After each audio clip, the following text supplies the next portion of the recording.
Hello दोस्तों, कैसे हैं आप लोग। इनिशियल शिक्षा में आप सभी का स्वागत है। आज हम लोग क्लास 10th के फिजिक्स का चैप्टर 1 पढ़ेंगे, जिसका नाम है प्रकाश का परिवर्तन। इसके अंदर जितने भी वीवीआई क्वेश्चंस हैं उसको आज हम लोग पढ़ेंगे। जितने भी क्वेश्चन एग्जाम में आने लायक है उसको आज हम लोग पढ़ेंगे, ठीक है। अगर आप इस चैनल पर नए हैं तो चैनल को सब्सक्राइब कर दें एंड वीडियो को लाइक करके शेयर कर दें। दोस्तों चलिए आज का सेशन स्टार्ट करते हैं।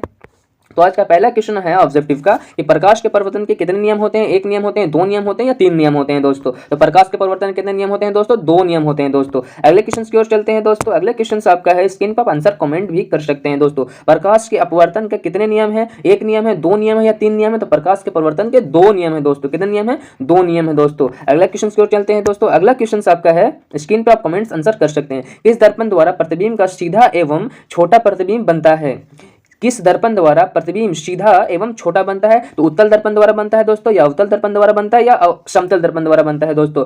तो उत्तल दर्पण द्वारा प्रतिबिंब सीधा और छोटा बनता है दोस्तों, ठीक है। अगले क्वेश्चन की ओर चलते हैं दोस्तों। अगला क्वेश्चन है, गोलीय दर्पण में फोकस अंतर एवं वक्रता त्रिज्या के बीच संबंध होता है। r बराबर f/2 होता है दोस्तों, या अब r बराबर 2f होता है दोस्तों, या r बराबर f होता है दोस्तों। तो r बराबर 2f होता है दोस्तों। फोकस अंतर एवं वक्रता त्रिज्या में संबंध क्या होता है? r बराबर 2f होता है दोस्तों, ठीक है। अगला क्वेश्चन की ओर चलते हैं दोस्तों। अगला क्वेश्चन है, उत्तल दर्पण से प्रतिबिंब बनता है। तो उत्तल दर्पण से प्रतिबिंब बनता है, छोटा बनता है, ये वास्तविक बनता है, काल्पनिक एवं बड़ा बनता है, या काल्पनिक एवं छोटा बनता है? तो उत्तल दर्पण से हमेशा काल्पनिक एवं छोटा प्रतिबिंब बनता है दोस्तों। अगले क्वेश्चन की ओर चलते हैं दोस्तों। अगला क्वेश्चन आपका है, समतल दर्पण में हमेशा प्रतिबिंब बनता है, काल्पनिक बनता है या वास्तविक बनता है या छोटा बनता है? तो समतल दर्पण में वास्तविक, काल्पनिक एवं बराबर बनता है दोस्तों। तो समतल दर्पण में हमेशा प्रतिबिंब काल्पनिक बनता है दोस्तों और वस्तु के बराबर प्रतिबिंब बनता है दोस्तों, ठीक है। अगले क्वेश्चन की ओर चलते हैं दोस्तों। अगला क्वेश्चन है, इसमें कौन सा दर्पण सूत्र है? इसमें कौन दर्पण सूत्र है?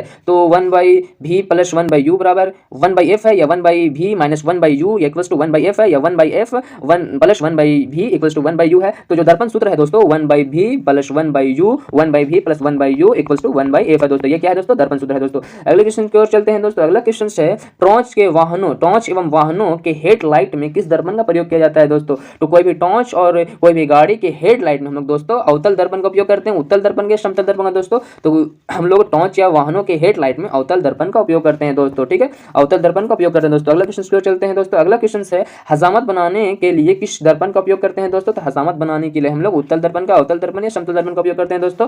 तो अवतल दर्पण का उपयोग करते हैं हम लोग बाल बनाने में दोस्तों। अगले क्वेश्चन की ओर चलते हैं दोस्तों। अगला क्वेश्चन है, दांतों के डॉक्टर किस दर्पण का प्रयोग मरीज के दांतों का बड़ा प्रतिबिंब देखने के लिए करते हैं दोस्तों? तो अवतल दर्पण का, उत्तल दर्पण का या समतल दर्पण का? तो दांतों का डॉक्टर होता है वह मरीज के दांतों का बड़ा प्रतिबिंब अवतल दर्पण के द्वारा देखता है दोस्तों। किस दर्पण के द्वारा देखता है दोस्तों? तो अवतल दर्पण के द्वारा देखता है दोस्तों। अगले क्वेश्चन की ओर चलते हैं। अगला क्वेश्चन है, किसी समतल दर्पण का आवर्धन होता है। तो किसी भी समतल दर्पण का आवर्धन जो होता है, दो होता है, एक होता है या तीन होता है? तो समतल दर्पण का आवर्धन होता है, एक होता है दोस्तों, क्योंकि जो वस्तु का प्रतिबिंब होता है वस्तु के बराबर होता है दोस्तों, ठीक है। अगले क्वेश्चन की ओर चलते हैं दोस्तों। अगला क्वेश्चन है, वस्तु से बड़ा आभासी प्रतिबिंब किस दर्पण बनता है? तो वस्तु से बड़ा और आभासी को बोलते हैं, जो काल्पनिक जिसको लोग बोलते हैं काल्पनिक।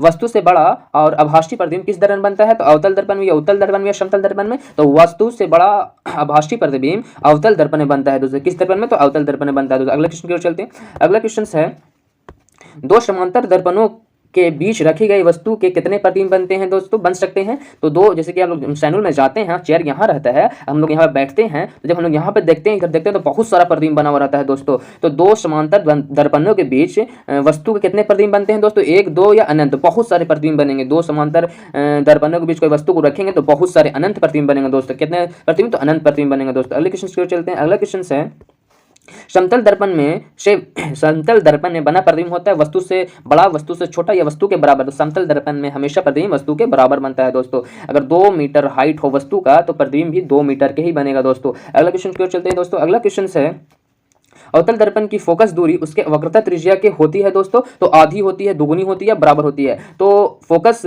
दूरी और उसके वक्रता त्रिज्या की होती है दोस्तों। फोकस दूरी वक्रता त्रिज्या कितनी होती है? तो r बराबर f बराबर क्या होता है? r/2। तो जब हमेशा क्या होती है? आधी होती है फोकस दूरी अपनी वक्रता त्रिज्या के दोस्तों। ऐसे भी वक्रता त्रिज्या अगर 2 होता है तो हमेशा फोकस दूरी 1 होगा। अगर फोकस दूरी 4 होगा तो वक्रता त्रिज्या हमेशा 2 होगा, क्योंकि आधी होती है दोस्तों। अगला क्वेश्चन की ओर चलते हैं दोस्तों। अगला क्वेश्चन की ओर है, अगला क्वेश्चन आपका है, मोटर गाड़ी के चालक के सामने कौन सा दर्पण लगा रहता है? तो जो भी गाड़ी चलाते हैं ड्राइवर, जो आईना लगा रहता है सामने पीछे का दृश्य देखने के लिए, तो उसमें कौन सा दर्पण लगा रहता है? समतल लगा रहता है, अवतल दर्पण लगा रहा था, ये उत्तल दर्पण लगा था, तो उसमें उत्तल दर्पण लगा रहा था दोस्तों, उत्तल दर्पण लगा रहा था दोस्तों। अगले क्वेश्चन की ओर चलते हैं। अगला क्वेश्चन, दाढ़ी बनाने के लिए किस दर्पण का उपयोग किया जाता है? दाढ़ी बनाने के लिए उत्तल दर्पण या अवतल दर्पण या समतल दर्पण? तो दाढ़ी बनाने के लिए हम लोग अवतल दर्पण का उपयोग करते हैं दोस्तों। किस दर्पण का? अवतल दर्पण का। अगले क्वेश्चन के उपयोग चलते हैं दोस्तों। अगला क्वेश्चन आपका है, सभी दूरियां गोलीय दर्पण से मापी जाती है, तो सभी दूरियां गोलीय दर्पण के फोकस से या अनंत से या ध्रुव से? तो सभी दूरियां गोलीय दर्पण के ध्रुव से मापी जाती है दोस्तों। जितने भी रहेंगे दूरियां, वह ध्रुव कहाँ होता है? तो दर्पण के पॉइंट पर होता है, सभी दूरियां यहीं से मापी जाती है दोस्तों। यहाँ इस पॉइंट इसको बोलते हैं ध्रुव बोलते हैं दोस्तों, ठीक है।